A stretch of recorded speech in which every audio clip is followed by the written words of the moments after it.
Washing મશીનની અંદર friends દૂધ જેવા સફેદ કપડાં કઈ રીતે ધોવા ને તેની ટ્રીક હું તમારી સાથે આજે શેર કરવાની છું. તો તેના માટે તમારે કોઈ પણ એક મોજું લઈ લેવાનું છે અને આ રીતે ટાટાનો સોડા લઈ લેવાનો છે. આ ટાટાનો સોડા બધા પાસે હોય જ છે એટલે આપણે તેનો ઉપયોગ કરેલો છે. તમારે અહીં બેકિંગ સોડા, બેકિંગ પાવડર તેનો ઉપયોગ કરવાની કાંઈ જ જરૂર નથી. તો 1 ચમચી આપણે સોડા લીધો છે, 1 ચમચી નમક લીધું છે અને 2 ચમચી આપણે ડિટર્જન્ટ પાવડર લીધો છે. એરિયલનો પાવડર બેસ્ટ હોય છે કપડાં ધોવા માટે, પણ તમે જે લેતા હોય તેનો ઉપયોગ કરવાનો છે. લિક્વિડ લેતા હોય તો અહીંયા લિક્વિડ ઉમેરી દેવાનું. લિક્વિડથી આપણા વોશિંગ મશીનની સેફ લાઈફ વધી જાય છે, પણ પસંદ હોય તો તમે પાવડર પણ ઉમેરી શકો છો.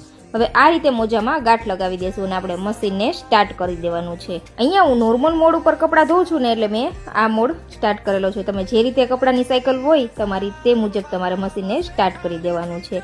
તો આ રીતે આ મશીન તમે જોઈ શકો છો પાણી લેવા લાગેલ છે. હવે તેની અંદર આપણે જે મૂંઝવણની પોટલી તૈયાર કરેલી તે ઉમેરી દેશું ને સાથે અડધા લીંબુનો રસ ઉમેરવાનો છે. પણ ઘણા લોકો કહેશે કે લીંબુ તો બહુ મોંઘા છે ઉનાળામાં, કઈ રીતે ઉમેરો, પણ અડધું લીંબુ તો ઉમેરી શકીએ કારણ કે તે મેલ કાપવાનું કામ કરે છે.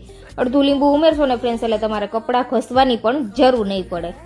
તો અહીંયા આપણે કપડાં ઉમેરી દેશું. ઘણી વખત આપણે મોંઘા મશીન તો ખરીદી લઈએ છીએ પણ તેના કપડાં આપણને પસંદ નથી આવતા, પણ આપણને સાચી રીત ખબર નથી કપડાં આપણે કઈ રીતે ધોવા. જો ફ્રેન્ડ આ ટ્રીક અપનાવી લીધી ને એટલે કપડાં તમારા દૂધ જેવા સફેદ થશે.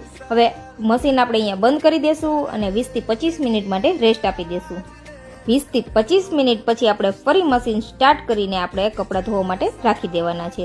તો તમે અહીંયા જોઈ શકો છો 42 મિનિટ બતાવેલી છે. હવે આ 42 મિનિટ પૂરી થાય પછી તમને હું બતાવું કપડાં કેવા સરસ દૂધ જેવા સફેદ થઈ ગયા છે. મેલ પણ બધો કપાઈ ગયો છે. ઘણી વખત ફ્રેન્ડ્સ આપણે વધુ પાવડર ઉમેરી દઈએ તેને લીધે પણ કપડાની ઉપર સફેદ સફેદ ક્ષાર જામી જાય છે અને પાવડર ચોટેલો રહે છે. કપડાં પરફેક્ટ ધોવાતા જ નથી. તો આ ટ્રીક તમે અપનાવી લીધી ને એટલે કપડા ઉપર ક્યારેય પણ ડાઘ નહીં લાગે અને ડાઘ હશે ને તે